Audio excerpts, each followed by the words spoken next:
आज की जो कहानी है वो बड़े ही ज्ञानवर्धक है।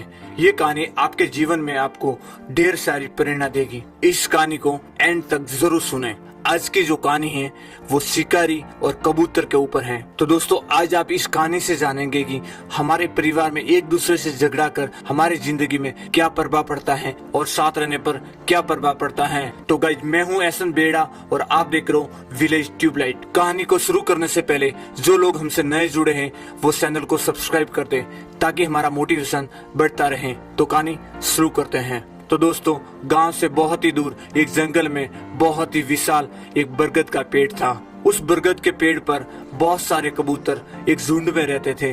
वो सभी कबूतर बहुत ही लाड प्यार से साथ में रहते थे और उनके बीच में बहुत सारा प्यार और बहुत सारा भाईचारा होता था। जब भी किसी को तकलीफ पड़ती तो एक दूसरे को काम आते, एक दूसरे को हाथ बढ़ाते। उन कबूतरों में से एक कबूतर उनका मुखिया हुआ करता था। वो मुखिया कबूतर बहुत ही बुद्धिमान और बहुत ही चातुर होने की वजह से सभी कबूतर उनका कहा माना करते थे। उसी बीच एक दिन मॉर्निंग का टाइम था और मुखिया हमेशा जल्दी उठा करता था। सुबह 5 बजे का टाइम था और सभी लोग अभी तक सो रहे थे। तो मुखिया ने सभी को आवाज लगाई कि आप सभी उठ जाओ, मुझे भूख लगी है और मुझे प्यास भी लगी है। तो जल्दी से सभी लोग उठ गए और तैयार हो गए और एक झुंड में सभी तालाब को पानी पीने के लिए रवाना हो गए।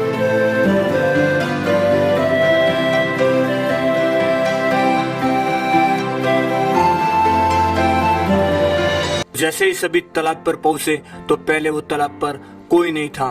तालाब को सूना देखकर सभी बहुत ही खुशी हुए। सभी ने बड़े प्यार से साथ में पानी पिया। उनमें से एक कबूतर बोला कि भैया, आज तो पानी पीने में बड़ा आनंद आया क्योंकि हमको डराने वाला, हमको उड़ाने वाला आज कोई नहीं था। तो मुखिया ने बोला, सुबह जल्दी उठने का यही तो फायदा है, लेकिन तुम लोग मूर्खों की तरह सुबह लेट तक सोए रहते हो। अभी पानी तो पी लिया लेकिन अभी पेट में भूख भी लगी है। चलो कहीं खाने की तलाश करते हैं। सभी कबूतर आसमान में एक साथ में उड़ान भर रहे थे। उसी बीच एक कबूतर को जमीन पर कुछ दाने दिखाई दिए और बोला, मुझे खाना दिखाई दे दिया है, चलो सभी जमीन पर चलते हैं। और उसकी बात सुनकर सभी कबूतर एक साथ में जमीन पर उतर गए और वहाँ पर देखा तो ढेर सारे दाने बिखरे हुए पड़े थे। लेकिन वहाँ पर बहुत बड़ी एक गड़बड़ थी। वहाँ पे एक बेलिए ने बहुत बड़ा जाल बिछाया था जो किसी को पता नहीं था। सभी कबूतर उन ढेर सारे दानों को देखकर बड़े खुश हुए और सभी आनंद लेके खाने लगे। जैसे ही सभी ने उस दाने का एक दो नेवाला लिया और उस बेलिए ने अपने जाल की डोर को खींच दिया। जैसे ही उस बेलिए ने डोर को खींचा और लकड़ी नीचे पड़ी और सभी कबूतर उस जाल में फंस गए। उनमें से कुछ कबूतर बड़े जोर से चिल्लाने लगे और कुछ कबूतर बड़ी मायूस बैठे हुए थे क्योंकि उनको पता था कि अंत हमारा निकट है।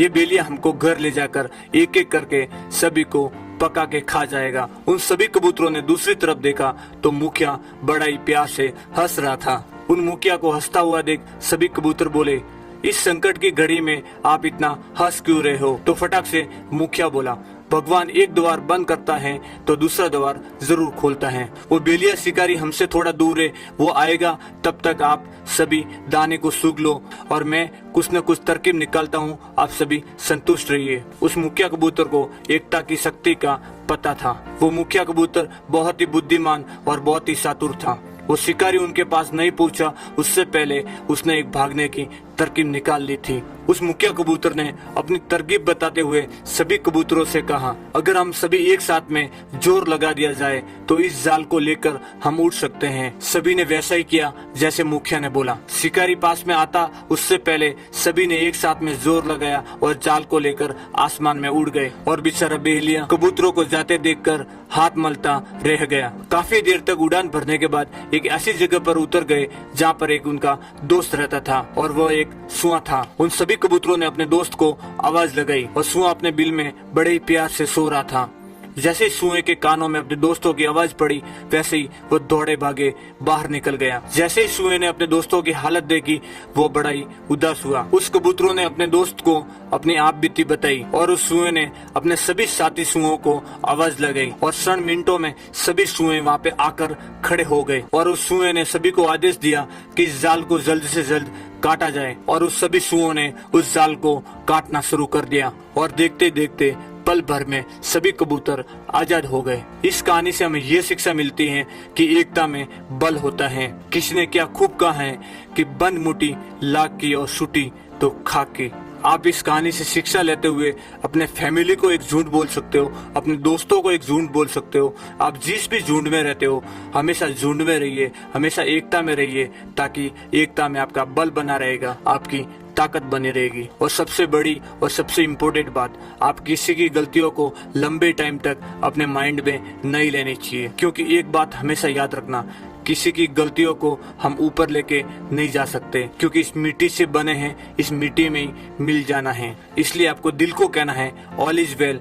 चलो जाने देते, आगे बढ़ते हैं। अगर आपको ये कहानी अच्छी लगी हो तो वीडियो को लाइक कर दो, और अभी तक आपने इस चैनल को सब्सक्राइब नहीं किया है तो जल्दी से सब्सक्राइब कर दो, ताकि हर वीडियो की अपडेट आपको सबसे पहले मिल सके। इसी के साथ ही चलो मिलते हैं नेक्स्ट कोई न्यू टॉपिक के साथ। तब तक के लिए टाटा बाय बाय।